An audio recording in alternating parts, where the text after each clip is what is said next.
स्वरूप हैं और अपने भक्तों के पूर्णतः अधीन हैं। वे उनकी इच्छानुसार कार्य करते हैं। ऐसा कहकर भगवान श्री हरि विष्णु वहाँ से अंतर्धान हो गए। उनकी बातें सुनकर मुझे बड़ा संतोष हुआ, क्योंकि मुझे मेरे दुखों और कष्टों का निवारण करने का उपाय मालूम हो गया था। 11वां अध्याय।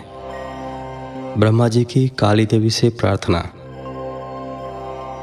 नारद जी बोले, पूज्य पिताजी, विष्णु जी के वहाँ से चले जाने पर क्या हुआ? ब्रह्मा जी कहने लगे कि जब भगवान विष्णु वहाँ से चले गए तो मैं देवी दुर्गा का स्मरण करने लगा और उनकी स्तुति करने लगा। मैंने माँ जगदम्बा से यही प्रार्थना की कि वे मेरा मनोरथ पूर्ण करें। वे पृथ्वी पर अवतरित होकर भगवान शिव का वरण कर उन्हें विवाह बंधन में बांधें। मेरी अनन्य भक्ति स्तुति से प्रसन्न हो योग निद्रा चामुंडा मेरे सामने प्रकट हुई। उनकी कजल सी कांति रूप सुंदर और दिव्य था। वे 4 भुजाओं वाले शेर पर बैठी थीं। उन्हें सामने देख मैंने उनको अत्यंत नम्रता से प्रणाम किया और उनकी पूजा उपासना की। तब मैंने उन्हें बताया कि देवी, भगवान शिव रुद्र रूप में कैलाश पर्वत पर निवास कर रहे हैं। वे समाधि लगाकर तपस्या में लीन हैं। वे पूर्ण योगी हैं। भगवान रुद्र ब्रह्मचारी हैं और वे गृहस्थ जीवन में प्रवेश नहीं करना चाहते। वे विवाह नहीं करना चाहते। अतः आप उन्हें मोहित कर उनकी पत्नी बनना स्वीकार करें।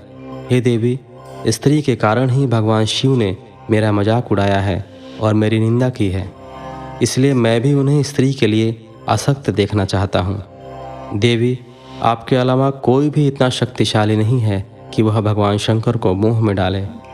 मेरा आपसे अनुरोध है कि आप प्रजापति दक्ष के यहाँ उनकी कन्या के रूप में जन्म लें और भगवान शिव का वरण कर उन्हें गृहस्थ आश्रम में प्रवेश कराएं। देवी चामुंडा बोली, हे ब्रह्मा, भगवान शिव तो परम योगी हैं। भला उनको मोहित करके तुम्हें क्या लाभ होगा? इसके लिए तुम मुझसे क्या चाहते हो? मैं तो हमेशा से ही उनकी दासी हूँ।